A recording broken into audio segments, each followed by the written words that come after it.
બ્રિટનમાં મોટી દરિયાઈ દુર્ઘટના, ઓઇલ ટેન્કર અને કાર્ગો શિપ વચ્ચે અથડામણ બાદ લાગી આગ, બચાવ કામગીરી શરૂ. બ્રિટનના પૂર્વ ઇંગ્લેન્ડમાં મોટી દરિયાઈ દુર્ઘટના સર્જાઈ હોવાનું સામે આવ્યું છે.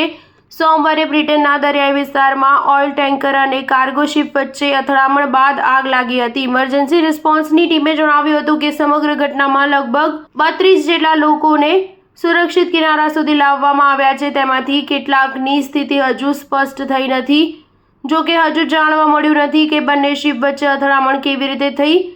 ગ્રીમ્સબી ઈસ્ટપોર્ટના ચીફ એક્ઝિક્યુટિવે જણાવ્યું હતું કે વિન્ડકેટ 33 શિપ પર 13 ઇજાગ્રસ્ત લોકોને લાવવામાં આવ્યા હતા. ત્યારબાદ બંદર પાયલટ બોટ દ્વારા અન્ય 19 લોકોને બચાવી લેવામાં આવ્યા હતા. કેમિકલ અને ઓઇલ ઉત્પાદનોથી ભરેલા યુએસ ધ્વજવાળા ઓઇલ ટેન્કરની ઓળખ MV સ્ટેના તરીકે થઈ છે, જ્યારે કાર્ગો શિપ પર પોર્ટુગીઝ ધ્વજ લહેરાવતા જોવા મળ્યા હતા. સ્ટેના બલ્કના CEOએ જણાવ્યું હતું કે શિપના ક્રૂ મેમ્બર્સના 20થી વધુ લોકો સુરક્ષિત છે, જ્યારે શિપ કેવી રીતે અથડાઈ તેને લઈને કાંઈ કહી શકાશે નહીં. મળતી માહિતી મુજબ સમગ્ર ઘટનાને લઈને ઘટના સ્થળે અનેક લાઇફ બોટ્સ અને એક કોસ્ટગાર્ડ રેસ્ક્યુ હેલિપેડ મોકલવામાં આવ્યું હતું. આ ઘટના સ્થળે ફાયર બ્રિગેડવાળા અનેક શિપ્સ અને એક કોસ્ટગાર્ડ વિમાન પણ પહોંચ્યું હતું. ઓઇલ ટેન્કર અને કાર્ગો શિપ વચ્ચે અથડામણ બાદ બંને શિપમાં આગ લાગી હતી. આ પછી 3 લાઇફ બોટ્સના કોસ્ટગાર્ડ્સને સાથે રાખીને બચાવ કામગીરી હાથ ધરવામાં આવી હતી. Portuguese ધ્વજવાળું cargo ship